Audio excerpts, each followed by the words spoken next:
Hey, did you know that in the fall, all those little critters love to treat your air conditioner as their own little personal campground?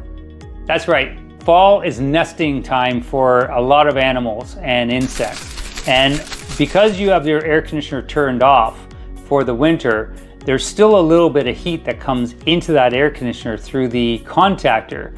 Now, it's not very much, but it's enough that it causes little insects to want to make their little nests and go in and stay there to try to keep warm. The other thing is you also get a lot of bigger things such as sometimes chipmunks, a lot of mice. I can't tell you how many mice nests that I pulled out of air conditioning systems in the spring.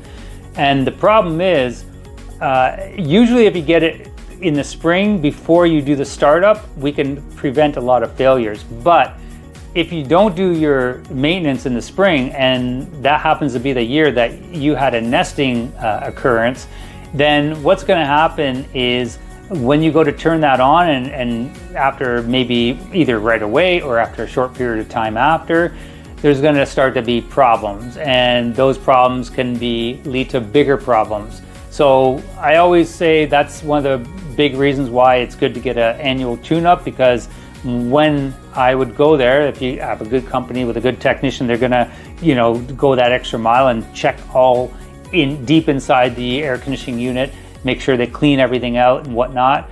But at the end of the day, you just want to make sure that any type of nests and insects are taken out of your system before you start running it for the air conditioning season. But but in the fall, the precautions you can do is just keep an eye on it, making sure that there's not a lot of rodent activity around there. And if there is, sometimes just your presence every few days or whatever can be enough to kind of get them to move on. But if they don't notice that they're being interrupted, they may just stick around, and next thing you know, you have the adults creating a nest and the babies. And I'll tell you, the babies love to, as they're growing up, they love to chew on those wires, the insulation on the wires, and that's where you start leading into a lot of service calls. So there you have it. Now you know. I'm JC, the HVAC veteran. And if you're in the Greater Toronto area or surrounding communities and you need my help, go ahead and email me at jc@thehvacveteran.com or click the link below. So until the next video teaching you everything there is to know about HVAC, I'll see you later.